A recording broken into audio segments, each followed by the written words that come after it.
Assalamualaikum warahmatullahi wabarakatuh. Selamat sore Just Friend. Kembali lagi kepada acara kita dari Jasa Harja DKI Jakarta dalam program podcast Ondel-Ondel. Yuk kita nonton ondel-ondel. Yuk.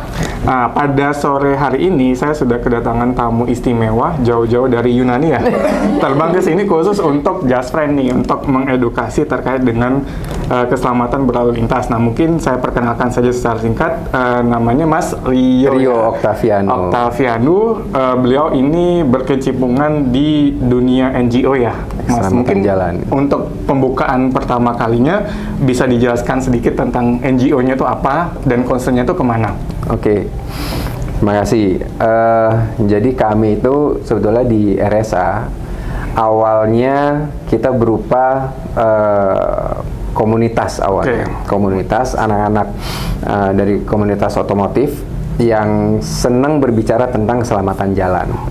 Nah, dulu tuh 2005 lah, start kita 2005 bergulir, udah mulai start kita fix sering ngobrol gitu ya. Akhirnya di 2008 kita putuskan untuk menjadikan perkumpulan ini berbadan hukum. Nah, untuk berbadan hukum kan harus ada bentuk. Akhirnya waktu itu bentuknya kita ambil ormas ya, LSM. Kalau sekarang di undang-undangnya ormas kalau sekarang. Dulu kita sebutnya LSM. Nah, RSA sendiri di 2011 perjalanan ke 2011 itu kita banyak melakukan edukasi, tapi kita sebetulnya segan ya ngomong edukasi, kita sebetulnya bilangnya sharing ya. Kita sharing tentang keselamatan jalan, dan itu banyak kita pindah-pindah, biasanya kita namanya kopdarling dulu. Kopi darat keliling. Oke, nah itu jadi setiap ada komunitas, setiap ada klub gitu kita datengin, kita sharing tentang keselamatan berkendara. Nah ya alhamdulillah tahun 2011 waktu itu WHO lagi cari NGO yang memang fokus di keselamatan jalan. Nah kebetulan pada saat itu RSA satu-satunya lah ibaratnya gitu ya, yang LSM yang memang fokus ke keselamatan jalan. Kalau transportasi banyak. Tapi yang fokus ke keselamatan jalan memang pada saat itu baru RSA. 2011 kita diundang ke PAHO waktu itu, dia pusatnya WHO di DC. Nah di Washington DC ya kita mewakili Indonesia pada saat itu, terus mulai digagas yang namanya Global Alliance, Global Alliance for NGO for Road Safety. Jadi aliansi NGO keselamatan jalan seluruh dunia pada saat itu.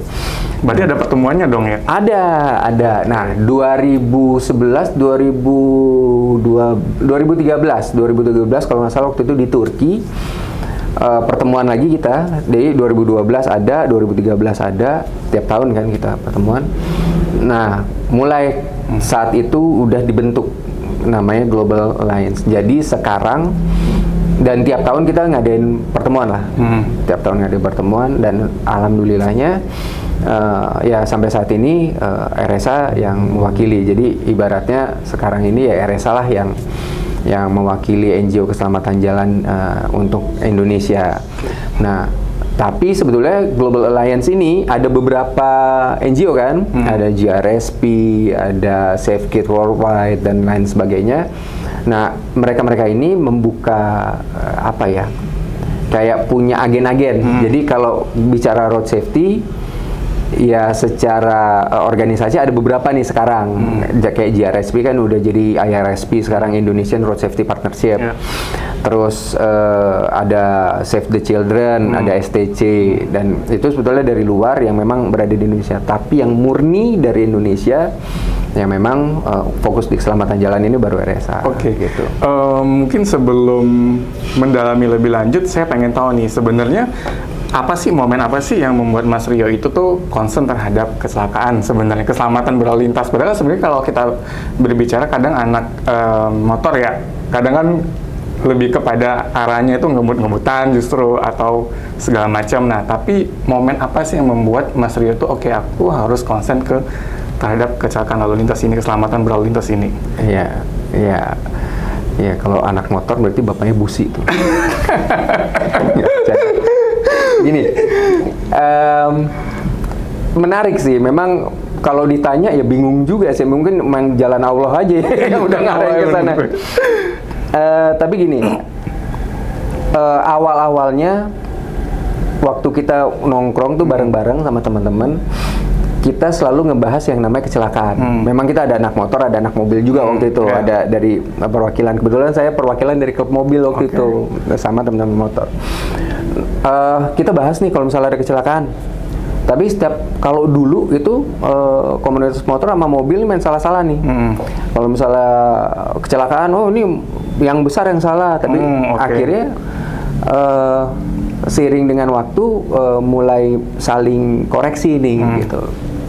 Jadi awal muasalnya adalah ya kita yang ngobrolin tentang keselamatan jalan dan kenapa sih terjadi gitu loh. Jadi kalau misalnya ditanya kenapa, ya itu nggak tahu, ya itu jalannya Allah lah yang udah ngurutin sini. Tapi intinya adalah banyak hal yang waktu kita bicara tentang keselamatan jalan yang memang belum terpikirkan saat itu. Salah satunya gini, di RSA saat ini kita punya produk. Kita sebutnya produk ya, produknya segitiga RSA. Segitiga RSA itu adalah Role, Skills, and Attitude. Jadi bukan Road Safety Association, tapi Role, Skills, and Attitude.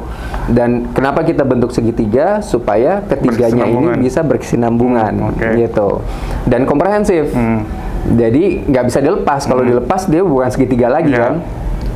Kenapa kita bilang kayak gitu? Karena dulu setiap ada kecelakaan lalu lintas nih, selalu majority selalu mindsetnya adalah skills. Oh, lu nggak bisa handling motor nih, lu nggak bisa handling mobil, lu nggak tahu instrumen. Tapi ada faktor lain yang sebetulnya yang sudah mengatur kita pengguna jalan itu. Waktu kita di jalan kita sudah diatur. Aturan itu ada di undang-undang. Pada saat itu kita pakai Undang-Undang 14 tahun 92. Ada undang-undang itu, terus ada turunannya, ada PP 4344 tahun 94 kan dulu kan. Kita sampaikan itu. Nah, terus selain aturan, oh ternyata juga untuk menjalankan skill, untuk menjalankan rules, kita butuh attitude. Karena tanpa attitude, kita nggak bisa jalanin, mau mematuhi skills, mematuhi aturan. Kita nggak akan menjalankan skills kalau kita nggak punya attitude. Jadi tiga aspek inilah yang akhirnya saling menutupi. Contoh gini, di dalam undang-undang sekarang 22 tahun 2009, di dalam undang-undang disebutkan naik motor hanya wajib pakai helm untuk keselamatan. Tapi sedangkan secara skillsnya naik motor itu kan minimal sarung tangan, baju jaket, celana jeans, dan sepatu. Itu tidak dicantumkan di dalam aturan. Tapi di dalam segitiga RSA itu kita masukkan.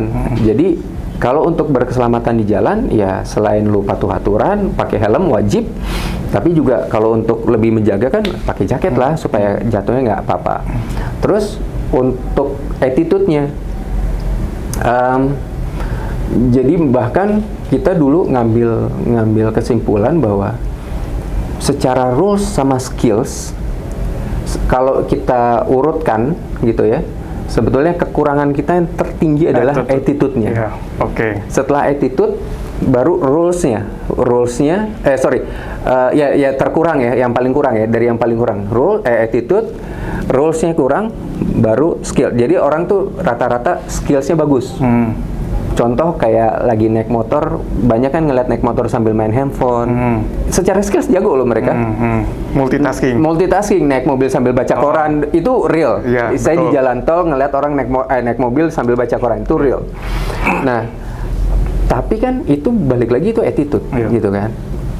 Jadi kita bilang secara skills orang kita jago-jago. Tapi apakah dia mau mengikuti aturan? Setelah untuk mengikuti aturan itu, bagaimana dia sharing the road-nya, bagaimana dia menempatkan diri dia menjadi satu bagian dari sebuah komunitas yang besar di jalan raya. Gitu. Karena kan sebenarnya kalau kita menggunakan jalan itu, semisal attitude kita bagus, skill bagus, dan kita menjalankan itu segitiga RSA. Tapi di sisi lain mungkin ada orang yang attitude-nya jelek, tapi dampaknya ke kita misalnya. Itu kan yang sebenarnya itu menjadi highlight-nya ya. Setuju. Jadi harusnya tuh memang kalau kita berbicara terkait dengan kecelakaan lalu lintas itu adalah kita menurunkan ego juga ya. Betul. Bahwa jalan ini tuh bukan punya kita sendiri, yang menikmati juga bukan kita sendiri. Jadi harusnya tuh terimplementasi dengan baik. Nah, betul.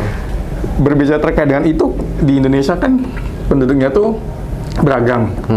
Usia, geografi, dan juga tingkat pendidikan. Gimana peran atau mungkin strategi ya yang dilakukan oleh RSA sendiri terkait untuk memperbaiki, semisal the most contributing factor-nya itu adalah attitude, gitu. Nah itu karena kan kalau kita berbicara tentang attitude itu kan agak susah ya, kayak harus dihipnotis dulu untuk mau mengubah itu mungkin ya. Nah itu mungkin bisa diceritakan pengalaman itu, dan menurut Masnya itu pandangan Mas secara pribadi terkait dengan attitude Indonesia secara berlalu lintas itu dan mayoritas itu seperti apa? Dulu kita itu pernah dibantu, mungkin ini secara samplingnya kecil ya, samplingnya cuma 100 waktu itu, ada survei, samplingnya kecil cuma 100, fokusnya ke pelanggar lalu lintas yang lawan arah, motor lawan arah. Tapi ada hal yang menarik yang akhirnya membuktikan praduga kita terhadap kehidupan sosial berkendara ini, yaitu adalah pelanggaran lalu lintas ini sudah menjadi karakter pengguna jalan. Jadi kita bisa lihat ya, karakter itu jadi ini, kesalahan yang dilakukan berulang-ulang menjadi kebiasaan. Kebiasaan yang dilakukan berulang-ulang menjadi budaya yang dilakukan turun-menurun menjadi karakter. Jadi kalau kita mau balik lagi ke atas, berarti kita butuh step up-nya banyak banget. Nah tadi yang menarik, Masnya nanya kan, gimana sih cara ngerubah? Nggak bisa. Saya pernah ditanya waktu itu sama salah satu TV swasta gitu ya, Mas bisa ngerubah dalam waktu singkat untuk masyarakat ini supaya berkeselamatan? Saya bilang bisa. Oh, gimana caranya? Genosida 5 generasi, saya bilang. Bisa. Kita genosida, lalu yang orang-orang baru ini muncul. Karena susah.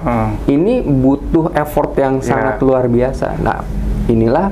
Dan kerjasama, dan nggak hanya RSA sendiri ya, harus kerjasama dengan multisektoral ya. Betul. Nah, itulah tadi kan pertanyaan, gimana caranya? Caranya ya simple. Kalau kita udah tahu, kita harus nularin ke orang dong. Kita tahu sendiri ya percuma. Tadi saya jadi korban. Saya ini tangan dua nih, tabrakan dua-duanya. Dan dua-duanya gara-gara orang semua. Jadi ada orang nyalip, nabrak, saya nabrak orang yang jatuh gitu ya. Waktu itu kiri, terus kanan. Dua-duanya kejadiannya sama. Hal-hal seperti itulah yang kadang-kadang orang jadi putus asa ya. Wah, kita udah tertib bang, tapi di jalanan ternyata masih kayak gitu. Gimana dong? Ya itulah kalau lu mau menjadi bagian dari solusi, lu tularkan apa yang menjadi apa yang menjadi pengetahuan kita, itu kita tularkan. Yang paling dekat siapa? Orang keluarga dulu nih. Ini real kejadian sama saya. Saya juga bukan malaikat gitu ya. Saya melakukan kesalahan. Saya lagi naik mobil, terus biasa kan kalau handphone bunyi kan refleks. Saya angkat telepon waktu itu. Apa yang terjadi? Saya ditegur anak saya. Pak, katanya naik mobil nggak boleh pakai handphone katanya. Ngomongnya pelan, tapi sakitnya sampai dalam. Ya benar-benar sakit tuh waktu. Oh iya bener ya. Artinya saya taruh akhirnya. Di situ saya merasakan bahwa peran kita sebagai orang tua, peran kita sebagai agent of change, kalau misalnya mau kita menjadi agent of change, adalah merubah dulu lingkungan yang paling kecil, yaitu keluarga kita. Terus kalau keluarga kita udah bisa, barulah kita bisa ngerubah di luar. Tapi untuk merubah di luar butuh effort kolektif. Tadi yang masih bilang harus kerjasama sama multi stakeholders, itu betul banget. Tapi kan sebetulnya hal itu bukan tidak mungkin ya, karena kan di negara-negara maju pun sebenarnya dari dulu mereka berjuang dan sampai sekarang pun tetap berjuang, tapi tidak parah lah, gitu kan. Nah, menarik tadi, saya sih sebenarnya merasa bahwa sepertinya apakah penting ya kurikulum berkeselamatan lalu lintas itu diajarkan sejak dini, karena anak kecil itu masih polos, jadi masih bisa diasupin hal-hal yang positif agar kedepannya dia ketika grow dia menjadi orang yang sebenarnya tuh tadi memiliki RSA ya, segitiga RSA. Ya, segitiga RSA gitu. Setuju, benar. Tapi masalah gini, program yang Mas bilang itu sudah ada. Sudah ada. Itu ada kerjasama antara Kementerian Pendidikan dengan Kepolisian Republik Indonesia. Tapi pertanyaannya jalan apa enggak? Oke. Ya, karena sekarang kan kalau teman saya bilang macan kertas ya. Kertas sih bisa mengerikan, tapi kan pertanyaannya apakah berjalan. Tapi balik lagi, ini bukan menyalahkan salah satu atau beberapa instansi, bukan. Ini kita melihatnya lebih ke arah political will. Sejauh mana nih political will dari pemerintah? Yang jujur sampai saat ini saya belum melihat ada political will yang memang mengarah ke arah road safety, yang fokus ke arah road safety. Contoh gini, tadi kita mau bicara tentang, kita mau intervensi di kurikulum. Oke. Tapi kalau masih ngobrol sama teman-teman di pendidikan, itu mentok. Kenapa? Hampir setiap ganti menteri, kurikulum itu berubah. Di dalam perubahan kurikulum, mereka harus diselipin lagi kurikulum keselamatan jalan. Bayangkan sibuknya mereka. Nah, berarti bukannya tidak bisa, bukannya nggak bisa, tapi memang butuh ketegasan. Ketegasan itu balik lagi, ketegasan kolektif yang dibungkus oleh political will. Ke arah mana nih political will kita untuk keselamatan jalan? Gitu. Tapi kan sebenarnya pemerintah tuh sudah, saya katakan sudah cukup concern terkait dengan hal ini dengan mengeluarkan instruksi presiden ya. Saya nggak tahu apakah itu undang-undang atau peraturan dari presiden ya. Perpres ya, terkait dengan yang 1/2022 dekade aksi keselamatan yang mengacu pada WHO itu sendiri. Betul. Gitu kan, yang mungkin di situ ada peran Menteri Pendidikan. Tapi ternyata implementasinya ternyata tidak berjalan semulus itu. Betul. Ya karena itu faktanya di lapangan itu seperti itu. Saya ngobrol sama teman-teman guru. Ini gimana ya kalau misalnya kurikulum kita tambahin nih keselamatan jalan? Nggak usah deh kita tambahin waktu itu karena kan saya mau nambahin ekskul aja nih, cuman ekskul itu saya mau nambahin, saya usulan lah semua sekolah di Indonesia harus ada pencaksilatnya ibaratnya gitu ya. Dia bilang nggak bisa bang, katanya gimana mau masukin, kami aja sistem kurikulum A aja belum selesai, masuk kurikulum baru dan kami harus melakukan adjustment. Di dalam adjustment ini tiba-tiba muncul lagi, kami harus melakukan adjustment lagi. Jadi enggak akan selesai kalau misalnya kita selipin lagi satu, ya ibaratnya ya mentok lah. Maksudnya nggak ada waktu. Tapi pertanyaannya bisa atau tidak bisa. Ini kan bukan tentang bisa atau tidak bisa, tapi mau atau tidak mau. Sekarang atau nanti. Tapi ya itu sebenarnya itu kan hal kayak gini tuh harusnya sudah menjadi warning ya, karena saya ngelihatnya tuh misalnya kayak gini. Sekarang PPKM tuh udah dilonggarkan, mobilitas tinggi, balik kan kemungkinan kecelakaan itu juga akan tinggi. Betul. Belum lagi itu pembangunan jalan tol sekarang tuh lebih masif ya. Betul. Sisi lain baik untuk pertumbuhan ekonomi di daerah tersebut, distribusi lancar, tapi di sisi lain fatalitas di tol itu tuh parah banget kan, karena orang tuh ngebut ya kalau kecelakaan tuh kalau nggak berat meninggal. Betul. Nah tapi tidak ada warning lah, atau mungkin tidak memperhatikan risiko itu ketika infrastruktur dijalankan. Harusnya tuh diimbangin gitu, maksud saya. Baik itu ketika memutuskan untuk membangun jalan lagi, ya udah ini berarti ada risikonya terkait dengan nyawa. Saya nggak tahu kenapa di luar, saya pernah di luar, itu nyawa itu menurut mereka itu adalah penting, meskipun kadang mereka nggak percaya terhadap Tuhan ya. Tapi nggak tahu kenapa di Indonesia itu nganggap bahwa nyawa itu kayak ada 9 gitu sih sebenarnya. Itu gimana tuh? Mas, apakah sebenarnya kita bisa saja mengabaikan perilaku itu? Dalam arti, ya udahlah kalau manusianya emang udah saklek, ya kita sistemnya gimana buat sistem yang kuat supaya yang tadi saklek mau nggak mau nurut deh. Ya, gini. Sama, saya juga mengalami cultural shock itu sama juga. Waktu itu waktu di luar, cultural shock yang pertama kali saya rasakan itu adalah ketika saya nyebrang. Tuh. Begitu saya nyebrang, orang tuh bisa berhenti 50 meter sebelum saya gitu kan. Pejalan kaki dihormati. Sangat dihormati pejalan kaki. Tapi saya coba cross check lah ke teman-teman yang di luar. Jadi di sana memang ada satu ekosistem yang memang membentuk culture itu. Ekosistemnya apa? Jadi di sana itu orang sangat takut untuk melukai orang lain. Orang kesenggol aja, misalnya gini lah, orang kecelakaan, itu orang bisa dimiskinkan. Bayangin sampai sejauh itu tuh, misalnya makanya kan banyak pelaku fraud asuransi kan di luar kan, dia melakukan manuver-manuver sehingga dia bisa klaim asuransi, bahkan sejelek-jeleknya orang yang pura-pura ketabrak itu bisa ngeklaim orang yang nabrak itu kan. Jadi sejauh itu, jadi itu sebuah kalau saya bilang ya sebuah culture yang harus dibentuk.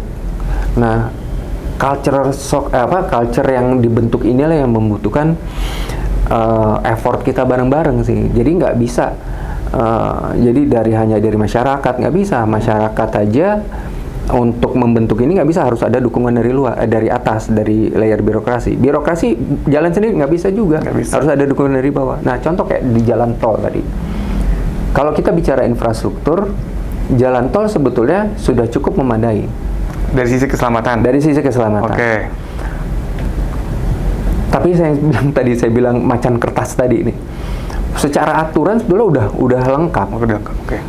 Di PP tentang jalan tol, contoh gini, salah satu kalau kita bicara jalan tol. Di PP jalan tol itu speed limit itu bicara apa?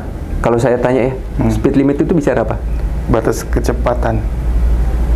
Iya, kendaraan. Oke, asumsi ya, secara teori ini praktiknya? Enggak.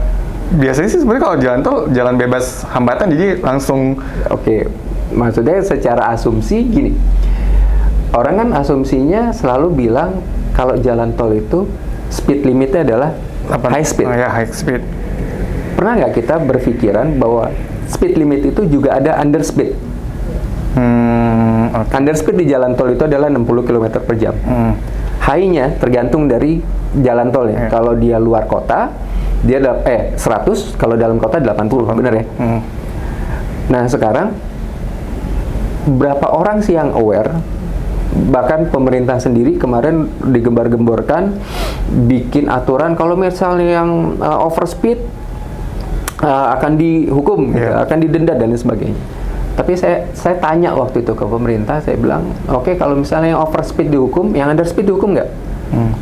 Nggak ada jawaban, karena mereka nggak bisa, karena mindsetnya itu baru ke overspeed. Masyarakat taunya melanggar itu kalau misalnya berjalan di atas 100 km per jam itu melanggar.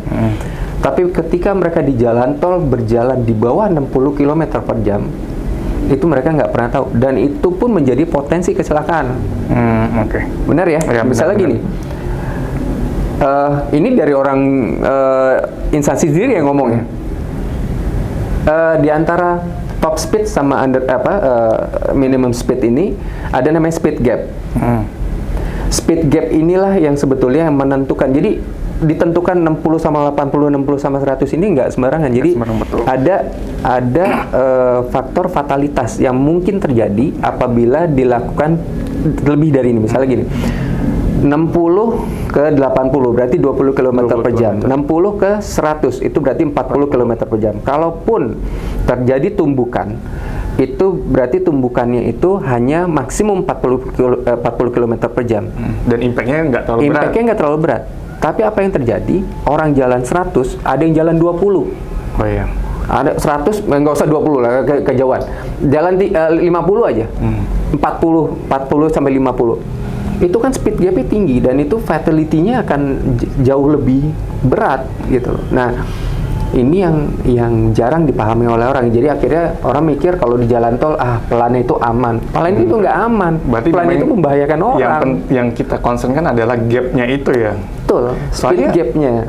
Yang kecelakaan baru-baru ini yang di tol mana ya? Di Jawa Tengah ya. Iya. Ada asap itu. Iya. Katanya kita nggak bisa. Asap itu kan sesuatu yang sebenarnya tidak pasti ya. Yeah. Kita nggak bisa mengontrol warga tiba-tiba dia ngebakar. Tapi sebenarnya kita bisa mencegahnya itu dengan mengatur jarak kan. Jadi ketika satu mobil dia ngelihat asap dan tebel, tapi dengan mengatur speed yang emang tadi sesuai, mungkin itu nggak akan terjadi secara masif seperti itu ya. Betul, setuju saya. Karena gini, kalau di segitiga rasa kan ada skill nih. Kalau kami jarak itu kami hitungnya pakai satuan waktu, jadi bukan metrik. Jadi jarak menurut kami itu adalah 3 detik. Yeah. Kami mengadopsi memang dari luar, dari Australia. Di Australia itu 2,5 detik memang. Tapi kami nggak mau sepede itulah. Kita anggap aja 3 detik. 3 detik itu ada penjabarannya. 1 detik itu adalah kita lagi jalan nih. 1 detik ketika mata kita melihat ada hazard di depan. 1 detik. Itu anggapnya 1 detik. Itu selemot-lemotnya orang ya, 1 detik ya. 1 detik itu adalah ketika mata nerima dikonversi ke otak, otak konversi ke motorik. Ngerem, surfing atau apapun itu ya. 1 detik itu adalah kita pakai untuk kondisi jalan. Basah, berkerikil, kering itu kan beda-beda. Kondisi kendaraan, ban utuh, ban botak, ban setengah botak, beda-beda. Kondisi rem bagus, rem sedang, rem jelek. Jadi itu yang kita hitung. Jadi maksudnya kalau misalnya jarak, makanya kita selalu bilang jarak itu adalah 3 detik. Kendaraan di depan sama kendaraan kita itu harusnya 3 detik. Kalau kita ngelihat ada kendaraan di depan kita jalannya kurang dari 3 detik, maka itu sebetulnya sudah menjadi hazard buat kita. Nah, saya tidak mau menyalahkan apa yang terjadi di tol itu ya, tapi apabila ini dijalankan di seluruh jalan, itu saya rasa akan jauh lebih membantu. Yeah. Saya berapa kali di tailgate ya sama orang di jalan tol. Begitu saya di tailgate, saya ngeri tuh. Begitu saya di tailgate, kecenderungan saya adalah memberikan jalan yang di belakang. Karena saya nggak mau saya ditipisin sama dia, saya minggir, dia sejalan. Ini kejadian real, kejadian di tol TBC Matupang. Begitu saya kasih jalan, dia ngebut kan, ada beberapa mobil tunggu, teng. Oke, biarin aja, karena saya udah top speed waktu itu kan. Udah, dia jalan, kira-kira selang 10-15 menit lah, macet. Begitu saya jalan, terjadi tabrakan beruntun. Dan tabrakan beruntunnya itu sampai terpental ya, orang di dalam itu sampai terpental, sampai ada, saya ingat banget tuh ada cewek lagi teriak-teriak di samping badan gitu ya, saya nggak tahu masih hidup apa enggak, tapi dia teriak-teriak gitu. Tapi maksudnya itu sebuah awareness buat kita yang sudah paham, minimal kita bisa menghindari hal-hal seperti itu. Itu sih sebetulnya. Oke. Menarik sekali ya masukannya bahwa jalan tol itu memang ada rule-nya. Nah, harusnya itu memang kita taatin gitu kan. Yeah. Karena kalau misalnya karena kan selama ini ya tadi orang mikirnya itu adalah jalan tol itu jalan bebas hambatan, overspeed. Iya. Gitu kan. Tapi dia tidak tahu bahwa sebenarnya itu ada range itu yang sebenarnya lebih penting untuk kita atur ya kecepatan itu. Nah, berbicara terkait dengan kecelakaan kan dimulainya itu adalah saat ada event kecelakaan gitu kan. Nah, balikan bagaimana kita mencegah event itu dengan berbagai kegiatan. Tapi setelah kecelakaan, anggap aja, kebanyakan kan yang saya baca ada kecelakaan itu disebabkan karena human factor. Kalau kita nganggap bahwa manusia emang tempatnya salah, jadi kita biarkan. kita biarkan, ya udahlah manusia, ya udah gimana gitu. Tapi bagaimana kita tuh mencegah atau mengurangi tingkat kematian ya atau keparahan, karena kan fatality. Karena yang saya baca di media atau di research tertentu itu Indonesia tuh kerugian sekitar 3% dari PDB, yang itu mungkin equal mungkin ratusan triliun. Iya. Nah, saya pikir gue gede banget ya, tapi perhitungannya itu adalah lebih besarnya biaya yang tidak terlihat, karena siapa tahu yang kecelakaan itu adalah yang mencari uang kepala keluarga, iya. atau mungkin yang tadinya sehat fisik ternyata cacat. Ya akhirnya tuh tadi seorang manajer karena fisiknya seperti itu, akhirnya dia nggak bisa lagi. Betul. Akhirnya ya itu dampaknya itu adalah ke ekonomi sebenarnya. Betul. Nah, jadi fokusnya itu bagaimana mengurangi fatalitas itu dengan menganggap bahwa ya udah manusia memang tempat yang salah. Karena dengan 270 juta nih kita kayak ngubah mindset orang itu, wah gitu kan. Tapi ya udah kita biarkan, tapi lebih ke fokus itu gimana tuh menurut Mas Rio? Kami di RSA itu iri, cemburu, sama tanpa mengurangi hormat kami terhadap korban-korban dari orang yang akan saya sebutkan. Kami cemburu dengan isu narkotika. Kami cemburu dengan isu bencana alam. Karena apa? Narkotika intervensinya sampai ke sel terkecil di masyarakat. Mungkin saya potong bentar. Kecelakaan pesawat aja itu lebih attention lebih gede loh dibandingkan kecelakaan di lalu lintas, meskipun lalu lintas itu sebenarnya karena lebih eventual. tinggi. Eventual, dia terjadi sesekali. Kan kita senangnya seremonial ya. Iya sih. Jadi sesuatu yang gede, wah itu rame gitu. Tapi sesuatu yang sudah biasa, yang saya bilang tadi karakter. Ketika perubahan ini sebetulnya yang harus kita gencar adalah tadi saya bilang narkotika sampai ke sel terkecil, bencana alam sampai ke sel terkecil di masyarakat, sampai ke level RT itu semuanya aware terhadap narkotika. Sekarang saya tanya, kecelakaan lalu lintas, kepatuhan aturan lalu lintas pernah dikasih tahu sama RT-nya di rumah? Enggak. Di luar hati-hati ya, pakai helm. Kalau nggak pakai helm nanti bahaya kecelakaan. Yang ada ke kita, jangan pakai narkoba, jaga anak-anak kita jangan pakai narkoba, dan lain sebagainya. Itulah yang terjadi. Road safety belum menjadi concern yang yang full dari pemerintah. Makanya tadi saya bilang ini tentang political will. Tapi political will ini bisa kita bentuk dengan cara pressure. Pressure group yang kita lakukan adalah yaitu tadi kita berkolaborasi. Jadi karena political will ini kan kita bicara tentang sebuah hal yang abstrak yang sebetulnya terbentuk, sebetulnya sebuah culture yang kita bentuk. Ya, kita harus bareng-bareng nih. Kita bareng-bareng bikin culture itu keselamatan jalan. Dengan cara apa? Kita kolaborasi. Semua antara layer birokrasi sama layer masyarakat ini harus berkolaborasi. Bareng-bareng supaya kita bisa menurunkan angka laka lantas. Apalagi kita punya target ya di 2030 untuk menurunkan angka laka lantas sampai 50% kan. Kemarin yang decade of action pertama kan gagal. Tapi jangan takut. Jangan rendah hati. Itu seluruh dunia gagal. Oh gitu? Iya. Tidak mencapai target? Tidak mencapai target. Hampir seluruh negara berkembang tuh tidak mencapai target. Itu belum di Swedia tuh. Ya, yang di Athena terakhir itu disebutkan memang hampir seluruhnya. Nah, akhirnya kan di Swedia. Nah, kalau baca di Perpres 1 tahun 2022 itu paling atas itu ada deklarasi Stockholm. Oke. Nah, deklarasi Stockholm itu alhamdulillahnya RSA pada saat itu yang hadir waktu itu sama teman-teman Kemenhub ya. Alhamdulillahnya setelah perjuangan yang sangat luar biasa kita bisa bawa pemerintah ke sana karena gini. Waktu ministerial meeting 2015 di Brasilia itu antara pemerintah sama LSM datangnya beda. Nah, waktu itu kan event 5 tahunan ya. Waktu 2020 kemarin Februari kita diminta tuh, kita di briefing tuh sebelumnya Desember kan. Kamu datangnya sama pemerintah kamu ya. Jadi jangan sendiri-sendiri. Ya udah, kita kasak-kusuk tuh di sini Indonesia. Kita kasak-kusuk akhirnya berhasil ke sana dan hasilnya itu adalah deklarasi Stockholm itu. Nah, deklarasi Stockholm kalau JR mau nanti saya bisa sharing ada di Bisa diundang juga nggak sih JR?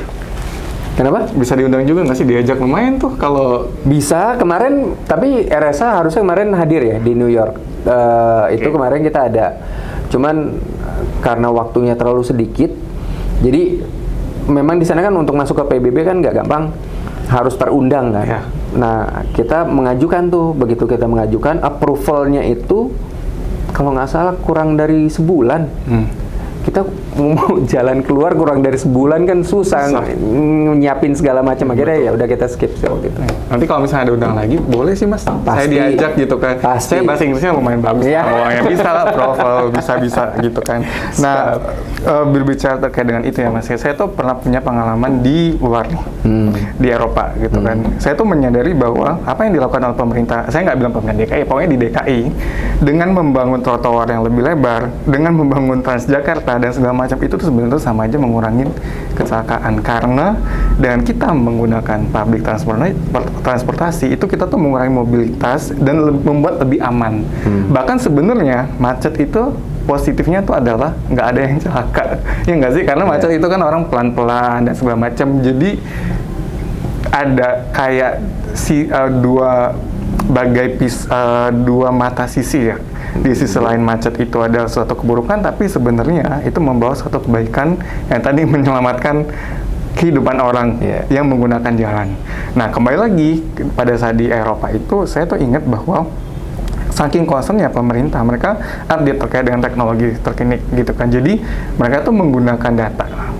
Mereka membuat suatu software di mana software itu tuh terkoneksi dengan orang sekitar. Yang namanya itu bystanders ya, atau orang yang mengamat saksi mata lah ketika terjadinya suatu kecelakaan. Nah, orang ini ternyata sudah diedukasi terkait dengan first aid kit ini, training pertolongan pertama lah gitu kan. Jadi ketika ada kecelakaan, bystander ini tuh udah tahu nih apa yang dia lakukan gitu. Bahkan sebenarnya pada saat mereka menyusun SIM, membuat SIM, salah satu syaratnya itu adalah mereka mendapatkan edukasi terkait dengan tadi basic life support. Iya. Jadi ketika orang kecelakaan, dia tuh udah tahu apa yang harus dilakukan. At least sebelum profesional pertolongan profesional tuh datang. Karena kan macet atau segala macam gitu kan. Nah, itu sampai segitunya. Bahkan sebenarnya ada yang namanya tuh, saya nggak tahu itu polisi atau bukan, patrol gitu, yang memang dia melakukan patrol di daerah yang prediksinya itu resiko kecelakaannya tuh udah tinggi. Jadi ketika ada suatu kecelakaan, mereka tuh udah ready gitu, udah ready untuk treatment awal. Mereka udah tahu nih harus melakukan apa, yaitu misalnya memanggil rumah sakit. Selagi menunggu, mereka juga memberikan treatment, sehingga pada saat nyampe di rumah sakit, mereka tuh masih hidup. Karena kan golden time. Iya, golden time. Kritikalnya itu ya pada saat itu sebenarnya. Nah, itu yang harusnya kita juga banyak belajar dari negara-negara tersebut. Jadi kalau mau liburan, kalau bisa liburan tuh mengamatin juga gitu kan sebenarnya kebijakan-kebijakan dari negara tersebut, dan siapa tahu kan bisa bermanfaat untuk Indonesia ya. Sebenarnya itu ya Mas ya. Ya. Sebetulnya 2 poin nih. Poin pertama tentang bagaimana mengurangi kecepatan tadi ya. Itu sebetulnya udah mulai tersirat pada saat di pertemuan kita di Turki waktu itu. Jadi memang sudah tersirat tentang slow zone ini, slow speed zone. Dan ini sudah terkonversi di global action, pekan keselamatan nasional apa road safety global action, ya, pekan keselamatan Road Safety Week. Aku lupa sih. Jadi ini sudah tersirat di Road Safety Week. Road Safety Week udah beberapa tahun belakangan ini memang mengutamakan di 30 km per jam. Tapi 30 km per jam ini sebetulnya penjelasannya itu bukan tentang orang harus jalan 30 km per jam, bukan tentang sepeda, bukan. 30 km per jam itu adalah berusaha di setiap negara diusahakan membangun sebuah kawasan mixed traffic, di mana di mixed traffic itu antara pejalan kaki, non motorized vehicle dengan motorized vehicle, itu yang ngalah itu adalah motorized vehicle. Dia maximum speed adalah 30 km per jam. Sebetulnya mengenjawantahkannya itu seperti itu. Cuman di Indonesia waktu itu sempat kita koreksi pemerintah karena waktu itu dia pikir ini tentang sepeda. Kita bilang bukan tentang sepeda, ini tentang mix traffic. Jadi terus yang kedua road diet tadi. Road diet itu memang betul, ya itu yang kita. Jadi sekarang itu kan di DKI sudah merubah dari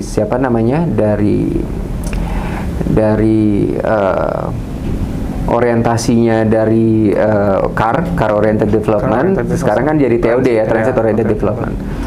Nah, itu sebetulnya sudah kita sudah masuk ke dalam program. Nah, yang poin terakhir tadi, soalnya kalau kita bicara road safety bisa besok nih kelar. Iya. Menarik soalnya ya, Yang kedua, yang terakhir nih tentang emergency tadi ya, bagaimana orang dididik. Sebetulnya itu sudah menjadi program kami. Program juga, oke. Program kita lagi nanti lah kita ngobrol ya. Tapi kita mengajak teman-teman dari komunitas emergency, komunitas driver ambulans. Kemarin saya udah ngobrol sama mereka, udah ngobrol banyak, udah memberikan beberapa gambaran dan mereka sudah mau jalanin juga. Tapi salah satu outputnya itu tadi. Salah satu outputnya adalah membuat agent-agent tadi, bystanders tadi, untuk melakukan pengawasan di lapangan. Gitu ya. Jadi kan salah satu itu ya. Nah itu kita memang creating di agent itu, agent-agent yang mengerti. Soalnya gini, kalau kita bicara golden time, di Jakarta, di Indonesia, ini orangnya ketimuran semua. Begitu ada kecelakaan, jeger, main angkat aja itu kan. Sedangkan fatality itu banyak terjadi karena salah penanganan. Kita sering lihat ya, orang jatuh main angkat aja gitu kan. Nah, dulu ada teman saya bule itu marah ketika saya melakukan itu. Betul. Saya bilang itu di Indonesia tuh dibilang humanity. Enggak, katanya. Salah. Salah karena karena saya waktu itu pernah dapat ya bukan BLS saya dapatnya. Saya dapat dari dokter ya. Bahwa kalau ada kecelakaan, yang pertama kita lakukan kalau kita tidak mengerti medis, berhenti lakukan sterilisasi lokasi perkara dulu. Si korban jangan kita angkat. Si korban kita tanya dulu, Mas, masih bisa dengar saya nggak? Bisa. Oh, bisa jawab. Mas, bisa gerakin tangan nggak? Bisa. Oh, berarti gerak tangan bisa. Kaki bisa. Badan bisa. Bisa. Mas, bisa ngangkat badannya nggak? Oh, bisa. Ya, baru kita bantu pelan-pelan. Itu yang kita lakukan. Bukan main angkat aja. Nah, sekarang kan banyak yang main angkat, akhirnya harusnya nggak patah-patah. Yang paling bahaya kan ini. Kalau di luar kan kita perhatiin, ada kecelakaan yang pertama dilakukan gips leher kan. Betul. Yang kita takutin ini sebetulnya. Kalau ini terganggu kan bisa mati orang. Nah, itulah yang itu salah satu program kita juga, karena di dalam Stockholm Declaration itu salah satunya adalah emergency lane. Memastikan jalur emergency yang baik untuk evakuasi korban kecelakaan lalu lintas. Itu ada di Deklarasi Stockholm dan pemerintah harusnya melaksanakan itu. Nanti JR lah kita bikin lah. Iya, nanti bisa kolaborasi. Zaman sekarang kan udah kolaborasi. Nanti pokoknya undangan jangan lupa ya Mas ya. Ya, ini teman-teman ini menarik banget ya. Mungkin kalau kita lebih elaborasi kayaknya waktunya nggak cukup ya Mas ya. Gitu. Karena pasti ini benar-benar sangat menarik sebenarnya. Nah, mungkin terakhir nih yang Mas ingin sampaikan kepada para penonton setia dari podcast Ondel-Ondel ini yang mungkin bisa menjadi pelajaran atau jangan-jangan mereka juga ketika nonton ini bisa berubah jadi agent of change gitu. Mungkin satu atau dua kalimat gitu Mas. Segitiga RSA. Ketika kita mau berkeselamatan di jalan, perhatikan 3 aspek. Aspek aturan, aspek keterampilan berkendara, aspek etika berkendara, atau bahasa Inggrisnya rules, skills, and attitude. Jalankan 3 ini di jalan, hopefully kita semua bisa selamat di jalan. Pengetahuan ini jangan di-keep sendiri, pengetahuan ini sampaikan ke orang-orang yang tercinta di sekitar kita. Nah itu Just Friend, itu benar tuh, makanya mulai sekarang kita harus aware ya terhadap lalu lintas itu sendiri, karena pengguna itu bukan hanya kita sendiri, tapi orang lain. Siapa tahu orang lain itu adalah orang yang memang mencari nafkah gitu. Jadi dengan kita berperilaku tadi RSA-nya tuh terimplementasi dengan baik, seenggaknya kita berkontribusi banyak untuk menyelamatkan kehidupan orang, termasuk perekonomian negara juga sebenarnya ya. Betul sekali. Gitu sebenarnya. Oke, mungkin sampai saat ini saja gitu kan podcast sore hari ini, dan mungkin buat Jasper nanti tetap update ya di akun YouTube kita, karena akan kita bahas lebih lanjut terkait dengan keselamatan berlalu lintas dan juga topik-topik menariknya. Saya Median Sidik dan dengan Mas Rio, kita akhiri podcast pada sore kali ini. Saya ucapkan terima kasih. Wassalamualaikum warahmatullahi wabarakatuh. Waalaikumsalam warahmatullahi wabarakatuh. Yuk kita nonton ondel-ondelnya.